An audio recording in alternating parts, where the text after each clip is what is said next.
دوسری روایت نام بھی لیتے ہیں تاکہ اجر میں اور ثواب میں شامل ہو. شیخ صاحب مرحوم نے اس روایت کو نقل کیا. وہ پہلی روایت جو اردو میں ترجمہ میں نے سنایا ہے اس کو بھی تفسیر الکوثر میں دیا ہے انہوں نے, اور اس روایت کو بھی دیا ہے.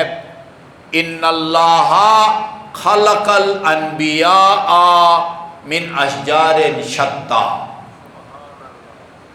یہ دعائی ندبہ میں بھی ہم پڑھتے ہیں. عجیب ہے, یہ اہل سنت کی کتاب میں لکھا ہوا ہے. شواہد التنزیل, حسقانی کی شواہد التنزیل کے اندر یہ موجود ہے.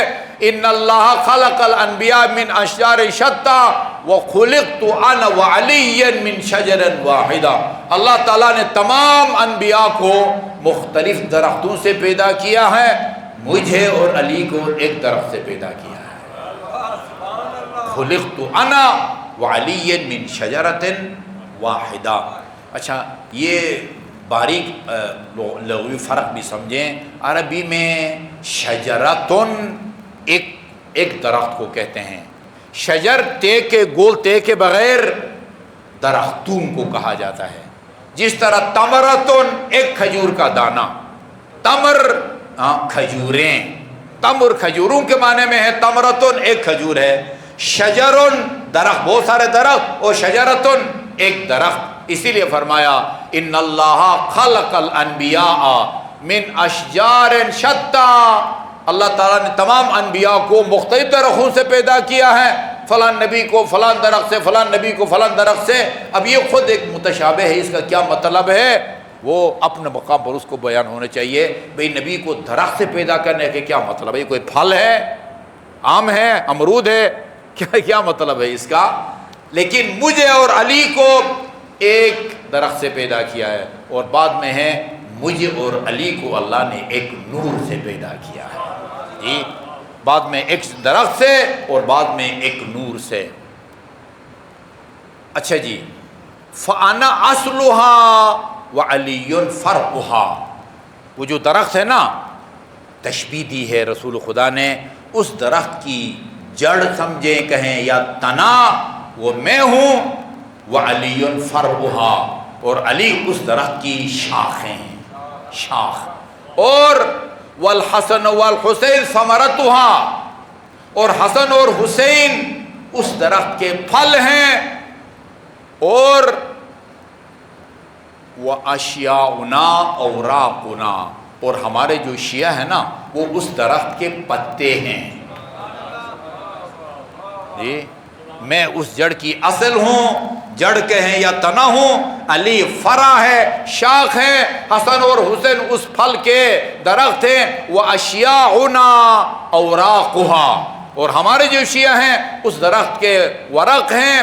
فمن تعلق بغصن من اغصانها, جو بھی اس درخت کے ٹہنیوں میں سے کسی ٹہنی سے متمسک ہوا. کیا ترجمہ کریں گے عابد صاحب؟ ہاں, میں یہ ترجمہ کروں گا, جس نے بھی اپنے وقت کے امام کی امامت کا اقرار کیا. یہ فمن تمسک, یہ من تمسک فمن تعلق بغصن من اغصانها. تعلق کا مطلب ہوتا لٹک گیا, ٹھیک ہے نا. وہ کہتے ہیں نا تعلق عربی میں معلق, معلق کا مطلب وہ لٹکا دینا ہے نا. وہ معلقات سبعہ, وہ 7 بڑے بڑے قصیدے جو چیلنج کے طور پر خانہ کعبہ پر آویزان کیے گئے تھے, 7 قصیدے تھے, ان کو معلقات سبعہ کہتے ہیں. مدارس میں دینی طلباء کو عربی سکھانے کے لیے یہ قصیدے وہ پڑھائے جاتے ہیں. اردو میں ان کا ترجمہ بھی ہوا ہے. تو وہ تعلق جو ہے نا وہ بھی اسی سے بنا ہے, عین لام اور. فمن تعلق, جو ان ٹہنیوں میں سے کسی ایک سے جس نے اپنا تعلق وہ بحال کیا, وابستہ ہوا, یا کسی کی امامت کا اقرار کیا, نجا, وہ نجات پا گیا. جی, وہ نجات پا گیا. ومن زاغ, یہ اسی سے ہے, ربنا لا تزغ قلوبنا بعد اذ ہدیتنا. اور جو منحرف ہو گیا, کسی ٹہنی سے وہ متمسک نہ ہوا, اس کا ہوا وہ بھٹک گیا. ہمارا مشہور جملہ ہے باروں بار پیر بدائی، ہوا جو ان ٹہنیوں میں سے کسی ٹہنی سے وابستہ ہو گیا وہ نجات پا گیا، وہ منزاغا، اور جو منحرف ہو گیا وہ یوں ان سے متمسک نہ ہوا وہ بگڑ گیا۔ وَلَوْ أَنَّ عَبْدًا عَبَدَ اللَّهَ بَيْنَ الصَّفَا وَالْمَرْوَةِ أَلْفَ عام، اگر کوئی بندہ خدا اللہ تعالیٰ اس کو 1000 سال عمر دے، اور یہ مسجد امام صادق میں نہیں، یہ صفا اور مروہ کے درمیان یہ سعی میں گزارتے،